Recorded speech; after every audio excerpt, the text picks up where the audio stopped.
Hello, and welcome to Brassy Business Podcast, where we talk about the good, the bad, and ugly with business owners and what they have done to make their businesses shine. I'm your host, Haley Ruff, and let's talk business. Let's jump right into a little life update. There's not a lot that went on this week. The weather has been beautiful, and I've enjoyed going up and doing chores every day and kind of just went through the motions this week. So I don't have a big life update for this week. Besides, we are kind of on a little break from calving and we'll pick back up sometime in May. So that's kind of where I'm at. So let's jump in to the episode. This week, we are talking with someone who is all about making sure that your horse's health is taken care of. She offers sports massage for your equine athletes. I cannot wait to hear about this business, what she does, why she started, and heck, even the plans that she has. Today, I am talking with Martina Loobey, the owner of Mistified Massage from Whitewood, South Dakota. So, welcome to the show, Martina. Can you tell us a little bit about your business and about yourself? Yes, thank you so much for having me. I started a business back in 2017. It's called Mistified Massage LLC, and I am an equine sports massage therapist. And so I travel around my area working on horses, just kind of helping them. They're just like us, and so if you were to go run a marathon tomorrow, your body was probably like, I don't think we should do that, and they get sore just like we do. And so my job was to try and help keep them in perfect condition to compete in whatever discipline it is that they do. And so that's what my business is. I branded it after a mare that I had. Her name is Misty, so that's where the Mystified Massage came from. But yeah, I've had it since 2017 and I'm just trying to build on it ever since. Cool.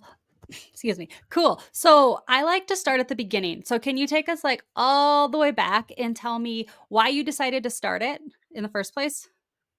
Oh, yeah, absolutely. So, my past history is I was a rodeo queen. I was a rodeo queen for like 10 plus years. And I went to a rodeo in Rapid City, and there was this gal that had a booth set up, and she had a sign right outside that said, like equine massage or something like that. And I was like, well, I've never heard of that before. And so I just walked up and started talking to her, asking her different questions, found out that she was actually from our area and she put on schools so you could actually go and learn equine massage. And I thought, wow, that's really cool. Like, I really like that. And so after that was, I think when I was maybe a freshman in high school. And so then I told myself after I graduate high school, I was going to go to that school. So I graduated in 2016 and I took all the money that I got from, little graduation gifts from people and I paid to go get this certification for equine massage. And then I decided, well, I still really want to help people too. I was torn between like going to vet school or like, do I want to become a nurse? Because I love helping people and I wanted to be able to combine the two. And so actually that fall, I went to school for human massage therapy. And so then I graduated in 2017 with a license for people and started working at a spa in Deadwood, South Dakota. And I just was like, this is not my jam. Like, I don't like being, stuck in a box. I didn't really have control over the clients I was seeing. I didn't really have control over my schedule. And I'm like, this just isn't filling my cup. Like, I like to do the work, but the atmosphere is just not what I want. And so it really drove me to like dig deeper, figure out what I wanted to do. And that's when I decided horses are what like set my soul on fire. That's what makes me super excited about what I do. And so that's when I was like, okay, this is when I'm building a business off of it. And so that's how Mystified Massage was born. And where are you located at? Because at the beginning you had said that you service your area. So, what is your area? Yeah, so I am just north of Sturgis, South Dakota, and I travel all over the place. If there's enough horses, like I will travel to you, but I mostly stay fairly local, like, Rapid City, Spearfish, Deadwood, that sort of area, as of right now. Awesome. So, let's go back in a little bit. So, rodeo is a big part of your life, like you said, and you Yeah. were Miss Rodeo South Dakota in 2019, but 2019 rolled over into 2020. So, being Miss Rodeo South Dakota, that was a big responsibility in itself. So, how did you kind of juggle both Miss Rodeo South Dakota and your business at the same time? Oh, that was difficult, let me tell you. Yeah, I was crowned in 2019, but I didn't officially take over the title until 2020. And so like the first 2.5 months of my reign, I was traveling constantly. So I hadn't touched a horse in like 3 months into 2020. And then, everything kind of hit the fan and and I wasn't able to travel as much. And so I was like, okay, well, maybe I can just stay at home and work on horses while I've got this downtime. But then the lovely ripple effects of COVID and people, not spending as much money and whatever, it definitely slowed my business down. And unfortunately, when I was Miss Shreddy, South Dakota, my regular full-time job, we'll call it, kind of got rid of the position that I had. And so I was really like screwed almost for a while. And I was just really depending on, the horses that came in. And obviously I had a big fundraiser before I started my year. But so yeah, that took a back seat. And then I ended up with the title for another year. I canceled the Miss Radio America pageant and said, "Do you want to take the title again?" And I knew I would regret it if I had said no. So I said yes. And then the business took a back seat again. And I really tried to fit horses in while I was home or if I was at a rodeo. I really tried, but it was so hard because you had such early mornings and very late nights. And so it was hard to find someone that was like, "Oh yeah, I'll get up at 6 o'clock so you can massage my horse." Like it just didn't work out. And so I felt like I lost 2 years of really putting a lot into my business and it just sat there. And so there was basically no growth with it for 2 years. So, for somebody who isn't necessarily in the rodeo world, can you kind of tell them what being Miss Rodeo South Dakota entailed and just how much there is to it? And then it'll kind of put a little bit more in perspective as to why it had to go on the back burner so much. Oh, yeah, absolutely. So I served as the first lady of professional rodeo for the state of South Dakota. And that means that I represented our Western lifestyle, our egg industry, our rodeo industry, our Western lifestyle. And I was required to attend all of the PRCA rodeos in South Dakota. I went to a lot of different functions like school visits and banquets and hospital visits and a lot of queen contests. And I was a clinician for different rodeo queen clinics. And so my schedule was absolutely packed. Like I pretty much had another person that was telling me when and where I was going to go someplace. And so having I didn't exactly have a ton of freedom in my schedule. I did to an extent, but there was a lot of things I was required to go to. Like there was just no choice and I had to attend. I I loved every single minute of being Miss Shorty of South Dakota, but it is a very high demanding job because not only were you responsible for, showing up in person to all these events, I was contacting sponsors. I was running social media. I was trying to promote all these different types of events. And on top of that, I was studying my butt off for the Miss Shorty America pageant. That's like our national pageant. And so the downtime that I had was prepping to compete at Miss Rodeo America. So I basically had a board of people that I was working for 2 years that told me exactly what I needed to do, and it's a big deal. It's the highest title that you can get in South Dakota, and it's a big responsibility, and so that's why it it took a back seat. And not only with that, like, I'm currently in a hoodie and a Carhartt hat. You can't show up to an event looking like No, I do you right can't. now. So, that's why you were having to get up at 6 o'clock in the morning and have a full Oh face of yeah. makeup on and a hat and all the things. Yep, eventually I did get my time down to an hour and a half to complete makeup, hair, and getting dressed. We started out at 2 hours at one point. Oh, duh. So, then when your Miss Rodeo South Dakota title was over, so how did you kinda jump back into things then? Oh man, that's another story. Yeah, title. I gave up my title in January of 2022. I crowned the new girl, and I thought, sweet, my schedule is totally open. I get to go back to what I'm doing. Get to focus on what I want to focus on.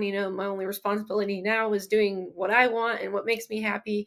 And then I fell into this hole of I had no idea how to go back to normal.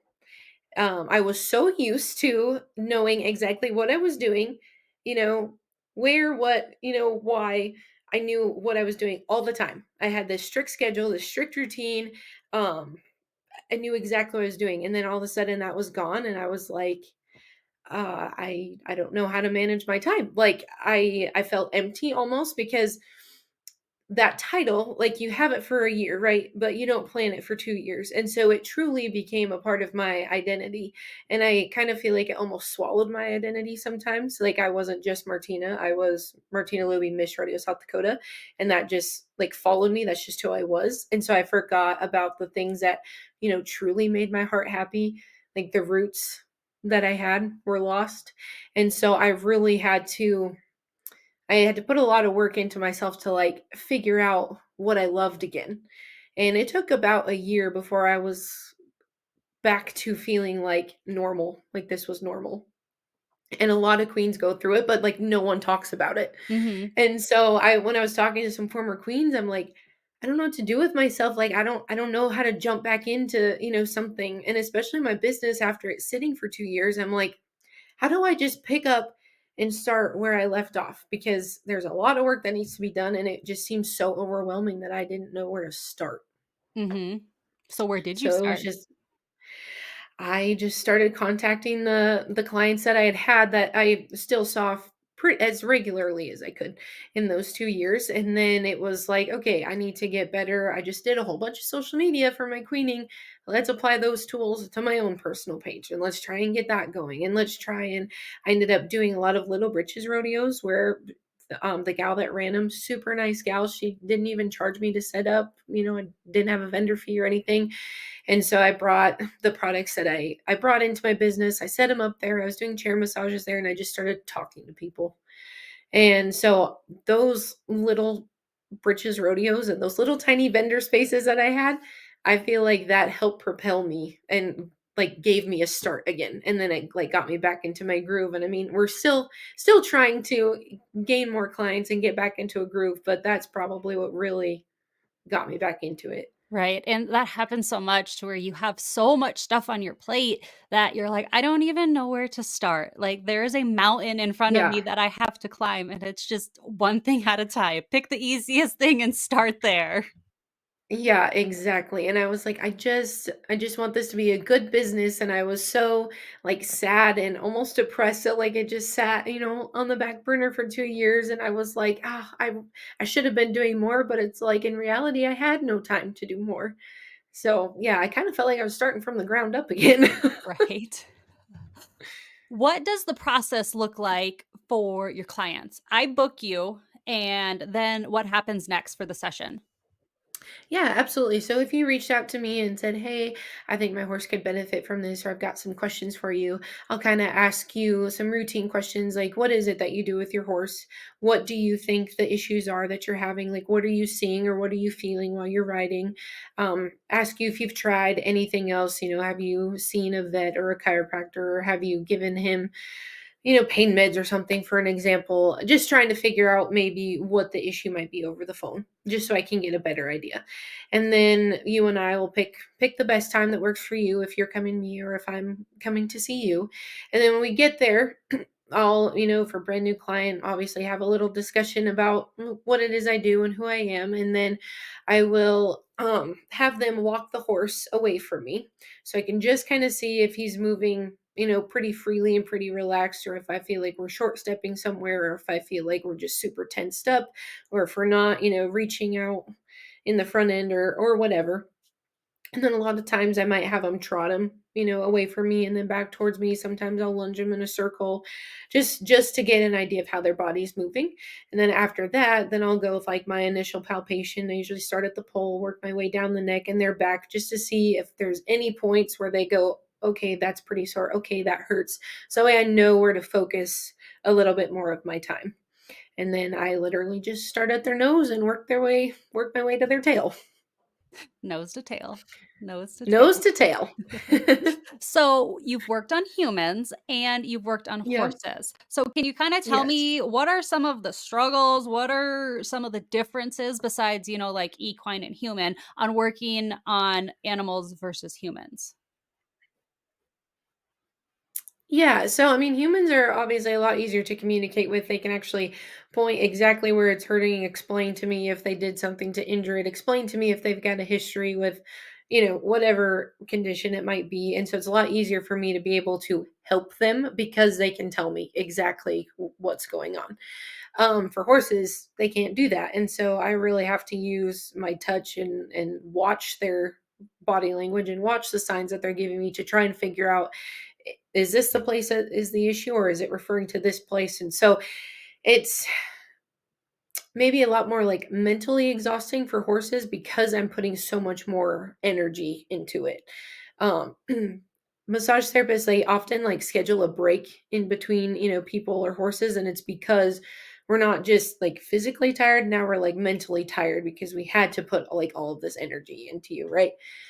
Um, I got so burnt out of working on people though. And it was after working at the spa, just not having that control that I wanted with clients and not having the return clientele. And I just wasn't able to build a relationship with anybody, in a touristy town. And there wasn't, we'd have a lot of people that came in regularly for hair and nails, but massage just wasn't something that they were coming in regularly for. And so it was hard for me to like feel comfortable almost. And in a spa setting, like there were some weird things that happen that just make you go, I don't want to be a part of that. And so that I enjoy that more with horses because I don't feel that type of pressure. Like I don't feel like anything is going to make me feel uncomfortable. I'm comfortable around horses and I know that that person there is obviously another horse person just like me. And so it's a lot easier to build those connections with them versus someone that I don't know on a table. Right. Yeah, and that Yeah. whole non-returning customer thing, that had to have been a struggle because you didn't ever really get past surface level with anybody. Yes, exactly. I would work there full time and I was during the week and weekends, but our busiest times were on the weekends and they would be just random people and then I'd never see them again because they're just in town for a birthday or they're in town for a concert and then that was it. And so I didn't get that experience of, seeing someone on my books and being excited to see them again and see how they were doing, but I get that way with horses. Like if their owners say, "Hey, he's doing really good. Like I just clocked a 17-second run, whatever." Like that makes me excited, and I just didn't get that with people. Yeah, that makes sense. So, are there certain signs that we're looking for, or when do you recommend that someone gets scheduled for an equine massage then for their horse? Sure. So if someone reaches out to me, they want a massage, whatever, I listen to their concerns and then I actually put my hands on the horse. If I have a horse that is super hard to get through the massage, like whether they just are having a hard time accepting the therapy that I'm doing, whether they're very, very sore, that's when I'm going to say, "Hey, let's repeat this maybe in 2 weeks or 3 weeks or at least once a month." Because you have to be so careful when you're doing therapy on horses to like stay under their radar so that way they'll let you in because otherwise that horse is going to block you out and then everything that you're doing is pretty much useless if they don't accept it. And so there's a lot of times I have to just be super, super slow with the horses that I'm working on. And so oftentimes that first initial massage, if they're not super receptive to what I'm doing, then I'm not 100% convinced that what I did was going to be beneficial. Like it would be for a little bit, but not as good as it could be. So then that's when I'm going to say, "Hey, I want to see him again in 2 weeks or whenever your next available time is, or whenever you're not going to be running him for a little bit to give him a break." Some horses that are very active and, they're well taken care of, might not see him for a couple months unless they have an issue. Sometimes with older horses or, maybe super arthritic horses, I like to keep them on a fairly regular schedule just because they're older. And I know it makes them feel a little more comfortable. And I have a lot of people that, just want a baby. They're geriatric horses, we'll say. And so they're probably more regular too. At least, a couple times a month just to make them feel good, even if they're retired. So that's kind of what I base it off of. Then retired horses get spoiled. Because they deserve it. They did. They earned it. They They dedicated earned their it. life to you. So, what is the like rest period? I guess is what I'm trying to say. What's the rest period for a horse after they get their massage? Yeah, typically I'd like to ask that they have at least 3 days off unless they've been super, super sore. Then I'll ask for a little bit more time, but I don't wanna put all of this effort in, putting all this energy and putting all this hard work in, and then them go run the next day and it gets undone like that. And then we're back at square one. And so I really like for them to have time off and then for them to just be in. I don't want them in a small pen. I want them somewhere where they can get out and move around and work their own muscles and go roll around if they want to and go run and play and just, loosen themselves up after it. So 3 days is like my rule. And then if it's, a worst case of very, very sore and a lot of issues, then I'll usually maybe 5 days, but it just depends. But for sure, three. So, what age of horses are we doing this to? Let's see. The second school that I went to, I was doing this on yearlings and 2-year-olds. Okay. And I've done everything up to your 30-year-old horse. Okay. What Yeah. problems do you see then with the youngins, with the yearlings and the weanlings? Youngins, well, you're working with them a lot. They're learning a lot. They're learning how to move their body. And obviously, their awkward growth stages I mean, we've got growing pains. And so that's probably the biggest thing I see with them is you're working them hard. You're obviously training them. They're learning how to move their body. They're figuring out different muscles and being goofy. They're babies. They're gonna go run amok in the pen and do some dumb stuff. And so then you kind of go trying to help fix it for them. So that's typically what you see with young ones. Okay. That makes sense. I was just curious, Yeah. all the Yeah, no, questions. it's a legit question. So, horses communicate through movement and their body language, right? Yep. So, have you always been able to kind of like hone in on a horse and read their body language and what it's trying to tell you? Or was that a learned skill as you got into this? I think it was kind of a combination of both. I was, raised on a ranch, started riding horses at a very young age. And so I had that education. So I was, already comfortable around horses, already knew the signs of them, getting mad, upset, irritated, what to do, what not to do. And then when I started working at a vet clinic and going through all my schooling for my massage certifications and even for people, that's when I really started to like tune into different things that they were doing, pinning their ears or wrinkling their nose or like the release signs of licking, chewing. Sometimes they do that, the flaming where they like curl their upper lip, even blinking being toned into like seeing how many times they blink over a certain area. Like they blink obviously just like we do normally, but sometimes if you go over a spot, it's going to be like 3 or 4 blinks like immediately. Sometimes when they, roll back that eyelid, just a lot of things. And so that stuff was very much learned, but I feel like a lot of it did come naturally. So it was easier for me to pick up on those things. Okay. Interesting. Very Yeah. interesting. The horse industry is a multi-billion-dollar industry, but Yeah. it's also all over the United States. It is not local to one area at all. So, do you just stay in like the Western South Dakota area or do you travel? I mean, I pretty much stay in the western South Dakota area. But like I said, I mean, I have traveled out of state to go work on horses, and I would do it for anyone for, the right amount of horses to make my travel over there worth it. Definitely not opposed to that. Just haven't reached probably that far of a clientele yet, unless I meet them, through work or whatever. I work at a vet clinic, and we service clients from literally everywhere. So if they wanted me to travel, I would definitely do it. So, where have you gone in the past? I mean, besides around here, North Dakota, Wyoming, Montana. Did you go to Arizona? Is that what I saw? Yeah, I did go to Arizona. I forgot about that. Yeah, I went to Arizona in January and I went down there just to be able to ride my own horse because again, with everything with the queening and stuff, like my own horse didn't even get the attention that he needed. And so I finally was like, you know what? I'm going to Arizona. I'm going to go ride my horse and I'm going to go work on some horses. So I did get to do that. And that was that was like the trip that heals your soul, and you just need one of those trips. Like that was that trip for me. So it's therapeutic for you too. Oh, working on horses is definitely therapeutic for me.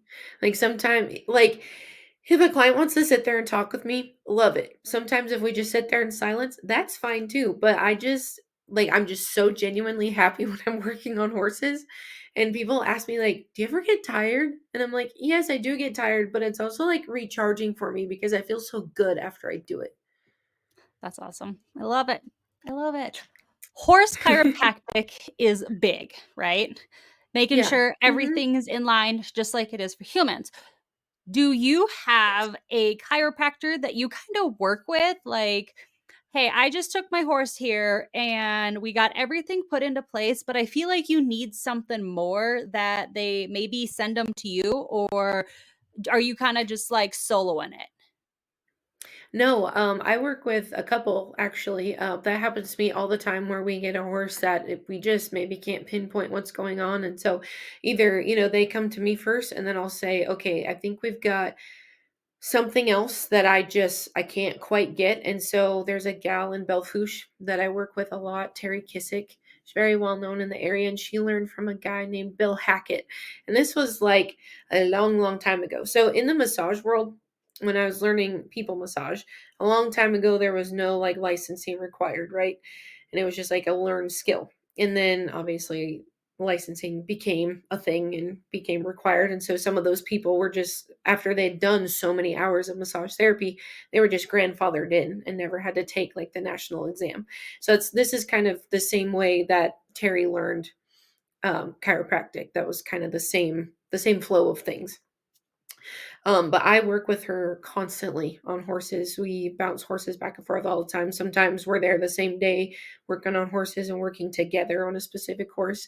There's another gal out of Rapid City. Her name is Dr. Jenna Worry. I'm not sure if I'm saying her last name correctly or not, but she has Western Edge Chiropractic and she travels all over the place working on horses. And sometimes when Terry's busy or when she's busy, like we just flip flop back and forth about with horses. And those are the two that I mainly work with because yeah, sometimes we neither one of us can get everything, on the first try, or we just need some extra help. And so we work a lot together.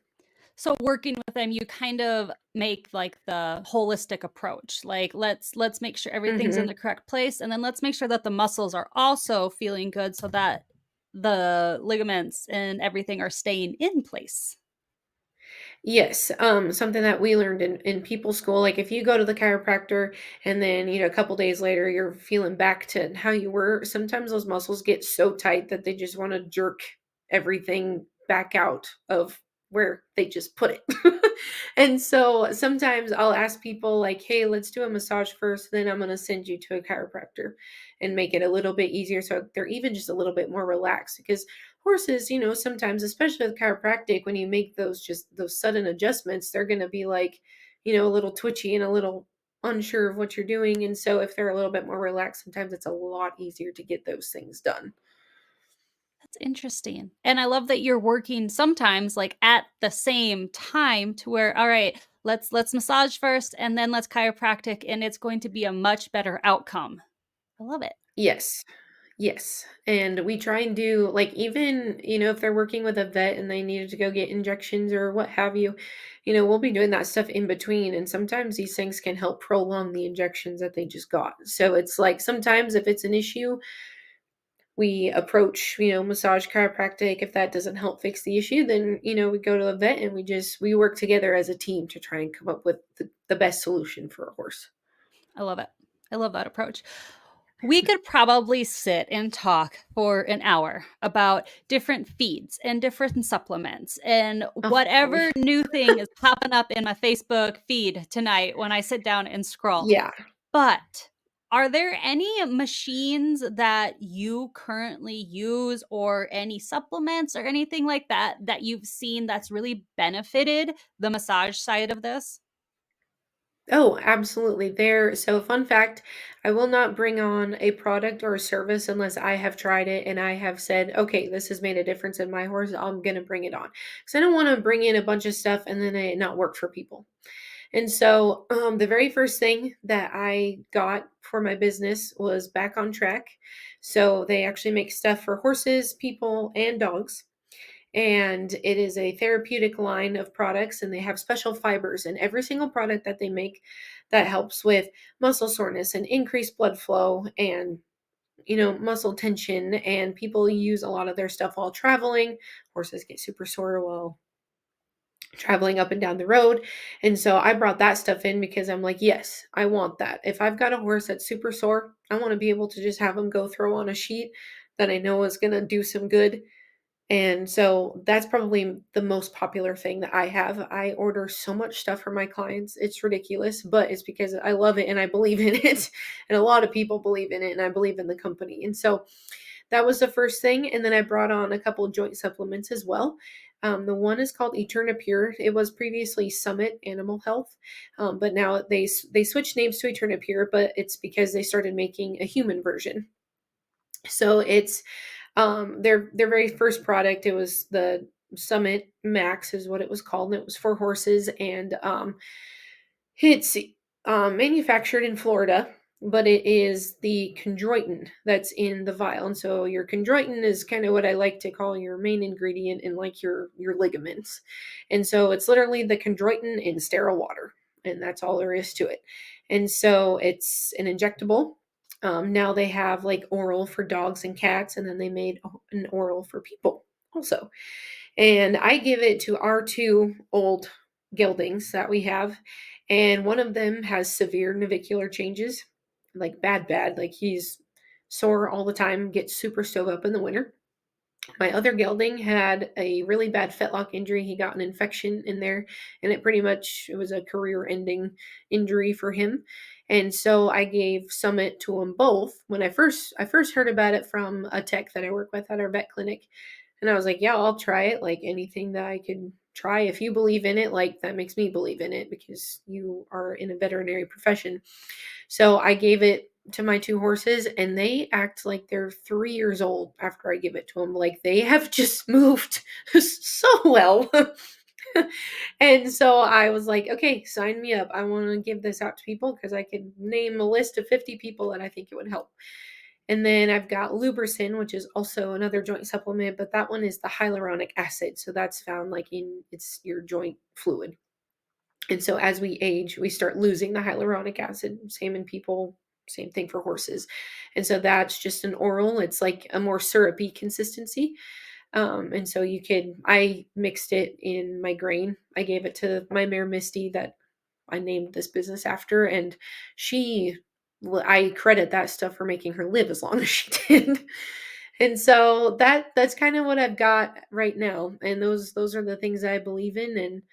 And slowly working on adding some more services. I've got some really big plans, hopefully for 2025 for my business. And so we are diving deep into research of different services that I want to bring in, different tools that I want to bring in. So I love it. So not only are we doing the massage, we're also working with chiropractors, but we're also providing products that you can use yes, on like a day-to-day basis that's going to help their overall health. correct.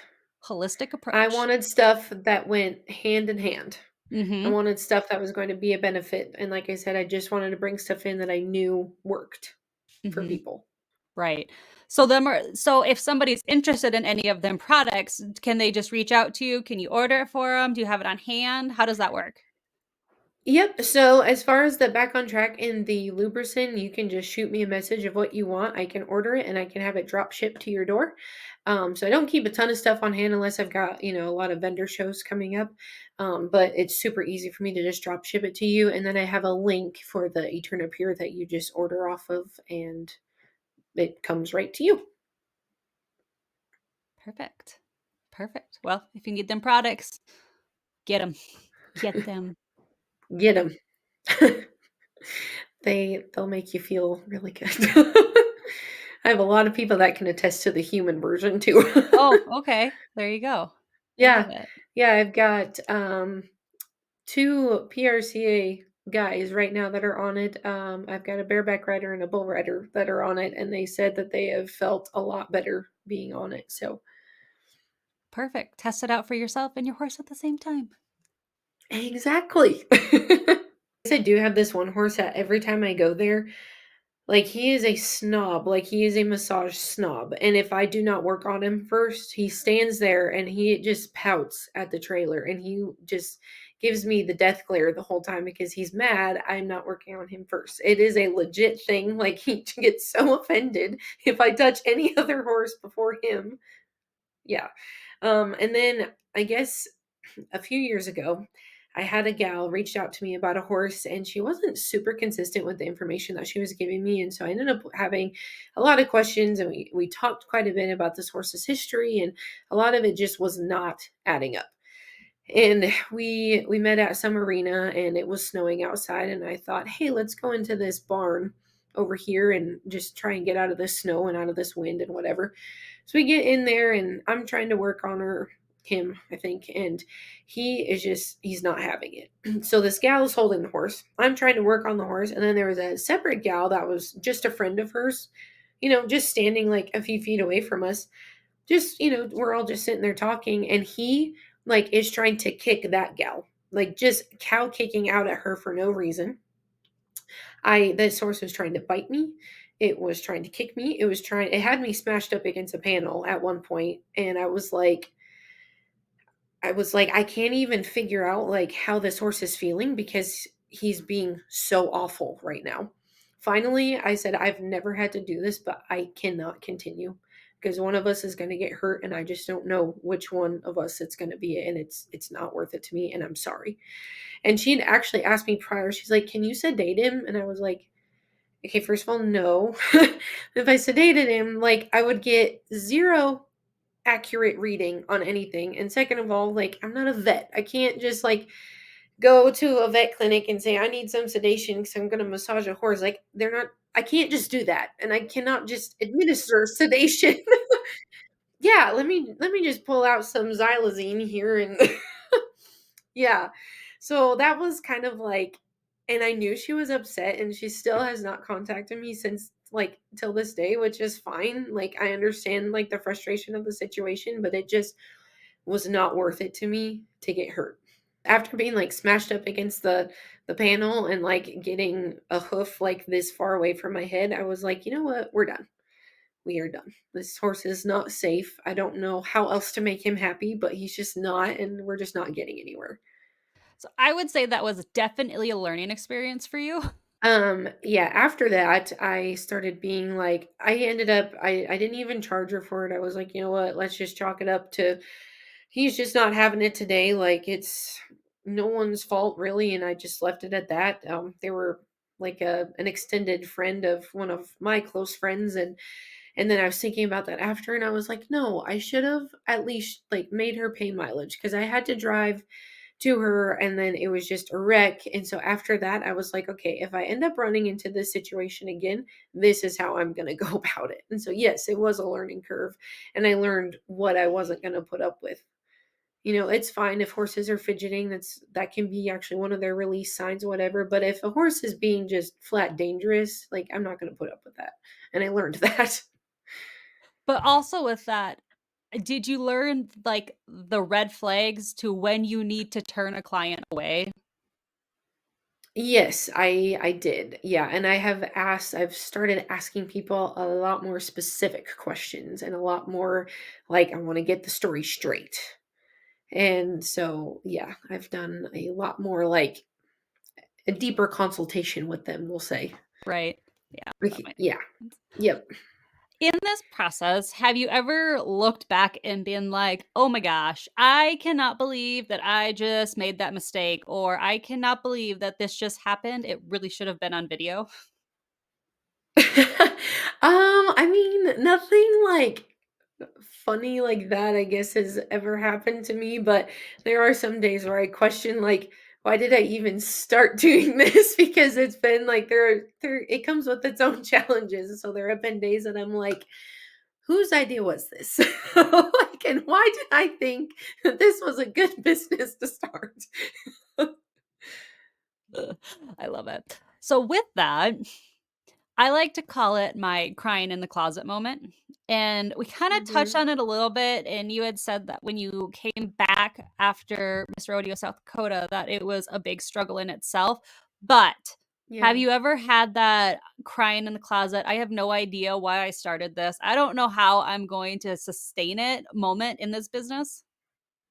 Oh, yeah, multiple times. So I live in an area where there are quite a few other equine body workers, we'll say, whether they do massage or they do chiropractic. There's a lot of people that they don't do it because they believe in the therapy actually helping horses, and they don't do it because their heart wants to help horses. They see dollar signs.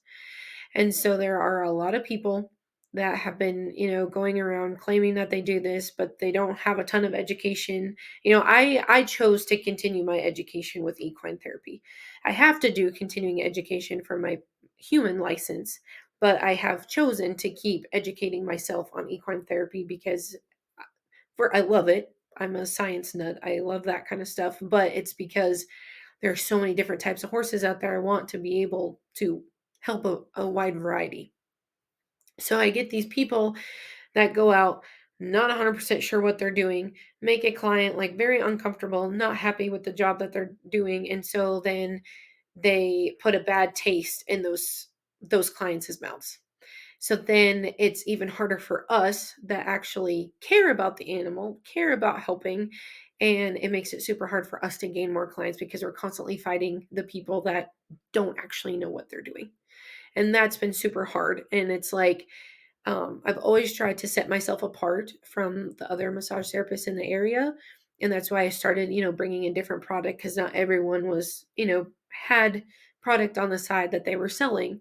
And so I'm like, if I can provide some stuff that I believe in that I think is going to be a benefit along with the massage, then I'm going to do that. And so that's, I have had a ton of moments where I'm like, what if I just sell my business and the clients that go along with it and my Equivibe plate that I bought and like just be done with it because I feel like I'm just constantly fighting this battle of I can't get clients because they have just been ruined by somebody and or clients that I try and give them advice and tips and whatever and they don't listen to any of that and they're not trying to help their own horse. And so those are probably my like crying in the closet. I want this to be my full-time job. I want to build an equine facility and I'm like, how in the world am I ever going to get there dealing with this kind of stuff? And that was probably the biggest thing that I have, yeah, my crying in the closet has definitely been about that and wondering if this is a business that's going to, you know, s- sustain itself and be a full-time income for me. Hmm. Yep, I can completely understand that whole line of thought. So, Yeah. what I was going to ask next is what do you think is the biggest problem or struggle in your industry? But I think you kind of just nailed that one. I did. Yeah, that is definitely the biggest problem, and I've talked to other people and, the chiropractor that's out of Rapid that I was telling you about when she very first started and we started talking, she's like, "I'm having such a hard time, like, getting people to jump on board with chiropractic," and I sat there and I explained to him, like, there are so many people around here that just don't give correct information or don't do the job correctly and don't have the education. I'm like, it's ruining. And so you just have to put in that much extra effort to say, I'm not here just to take your money. I'm not here to ruin your horse. I'm here to help you. I'm here to educate you. And like, I actually care about you.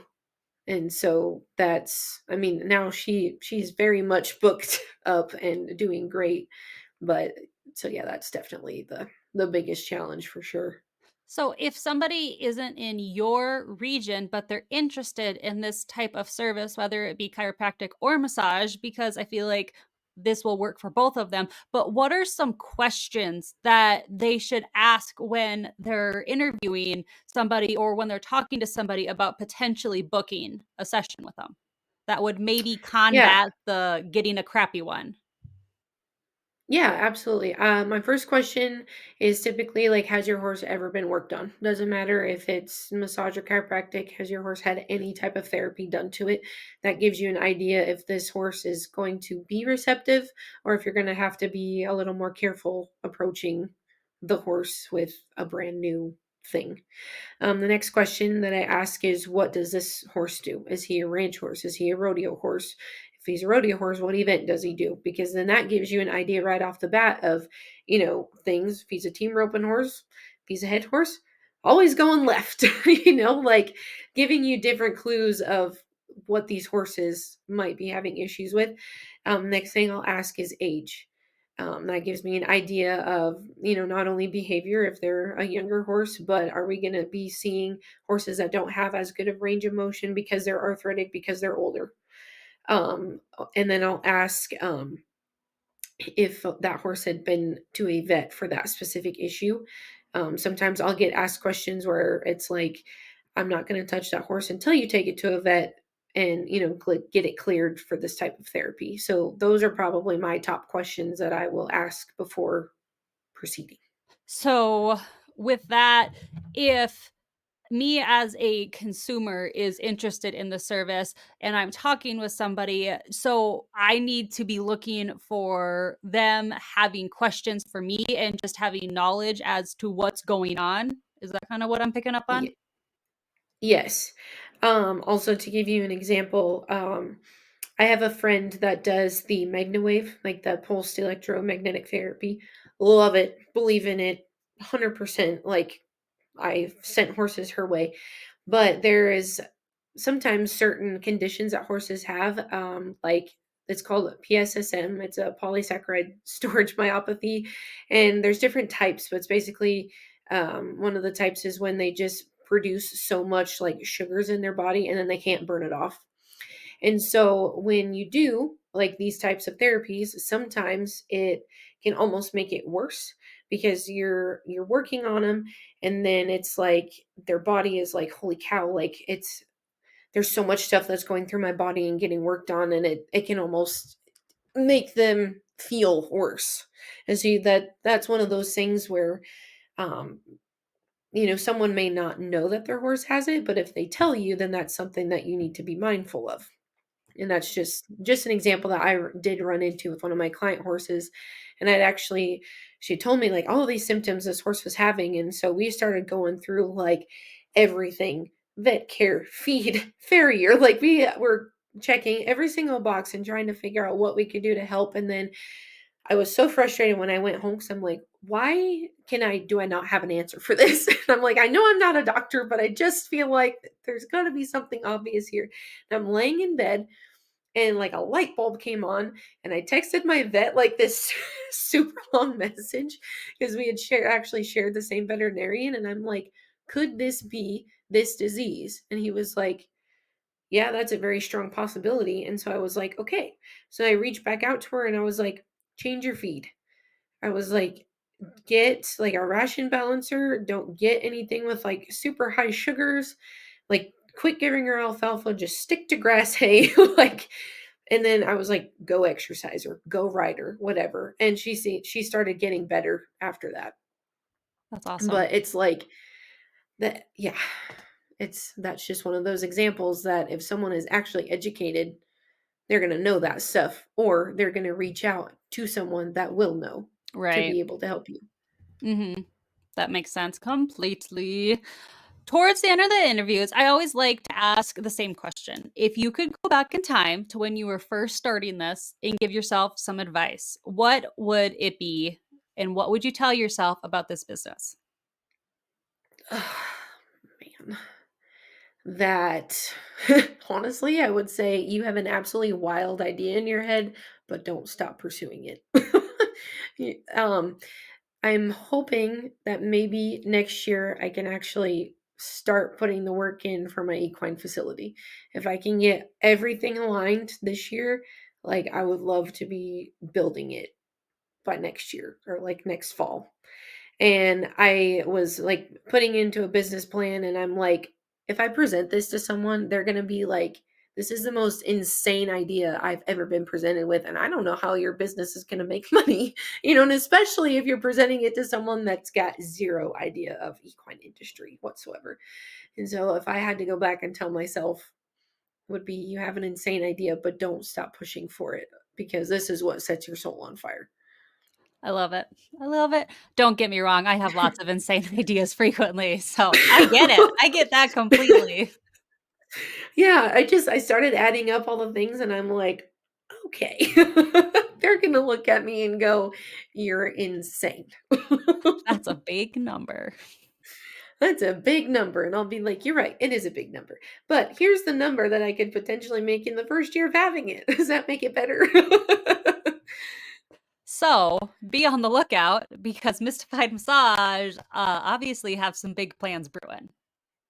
Oh, yeah, they're big.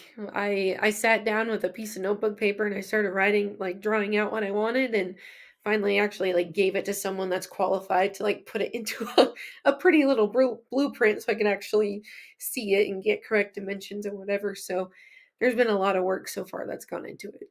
That's exciting. I can't wait to see what happens next. I can't either. Funny. So, that's all that I have. Is there anything else that you'd like to add or talk about? I don't think I have anything. Just thank you so much for letting me be on this podcast with you and letting me promote my business and what makes me happy. So I love it. I love that you're supporting small businesses, because this world needs more small businesses, and it thrives off of them. So thank you for shedding a light on, I'm gonna cry, little people like me that have a dream. So that's what this is all about. It's all about the people that put their heart and their soul into these businesses. And you are not the first person that has teared up talking to me about their business. And that's why I do it. Like every business owner has a story and almost everyone wants to share it. So let's shout it from the rooftops. Well, I love it. So yeah, I didn't think that was gonna happen, but yeah, it's fine. It's just when you're so passionate about it, it floods. That's exactly right.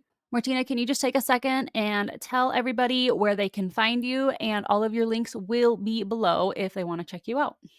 Yeah, if anyone is interested in booking a massage, or just has questions, or just wants to check out what I've been doing on social media, you can find me at Mistified Massage LLC on Facebook and on Instagram.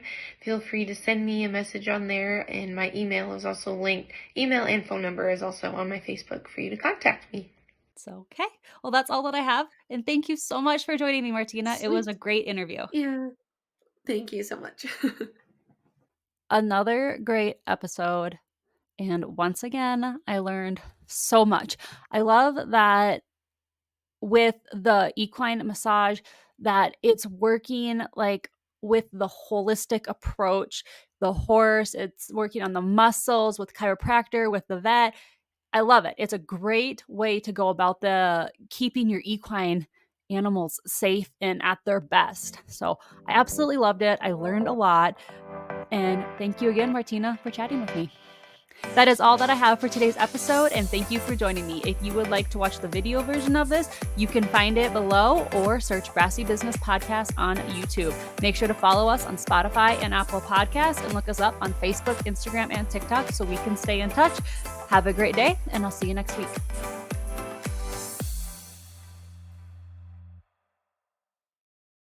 Brassy Business Podcast is a Black Cows production.